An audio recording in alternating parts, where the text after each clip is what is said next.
उत्तर प्रदेश की राजनीति में पीडीए को लेकर एक बार फिर बयानबाजी तेज हो गई है।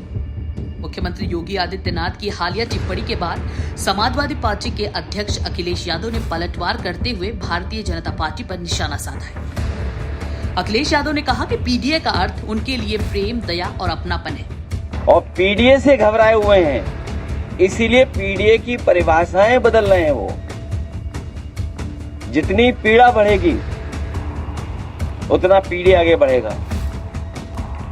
और पीडीए का मतलब ये भी कि प्रेम, दया, अपनापन, जितना हम समाजवादी लोग मिलकर के प्रेम, दया, अपनापन से लोगों को जोड़ेंगे, उतना ही मजबूत समाजवादी पार्टी होगी और भविष्य में ऐतिहासिक सरकार बनेगी।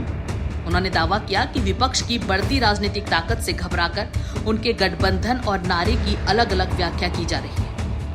सपा प्रमुख ने कहा कि प्रदेश में शिक्षा, रोजगार और महंगाई जैसे मुद्दे जनता के लिए ज्यादा महत्वपूर्ण हैं। उन्होंने आरोप लगाया कि रोजमर्रा की जरूरतों से जुड़ी चीजों की कीमतें लगातार बढ़ रही हैं और आम लोगों पर आर्थिक बोझ बढ़ता जा रहा है। अखिलेश यादव ने सरकारी योजनाओं और आर्थिक स्थिति को लेकर भी सवाल उठाए और उन्होंने कहा कि सरकार को गरीब और निम्न आय वर्ग के लोगों की वास्तविक आय और जीवन स्तर पर स्पष्ट जानकारी देनी चाहिए।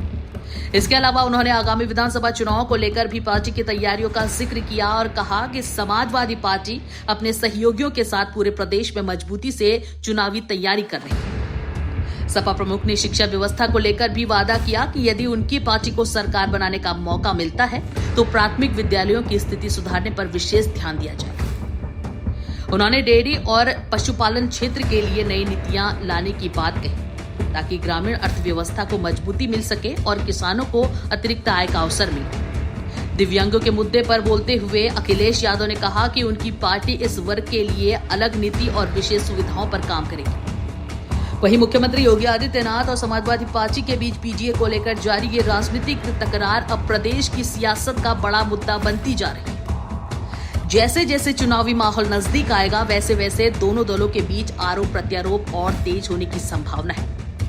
फिलहाल पीडीए को लेकर छिड़ी बहस उत्तर प्रदेश की राजनीति में नई चर्चा का केंद्र बनी हुई है।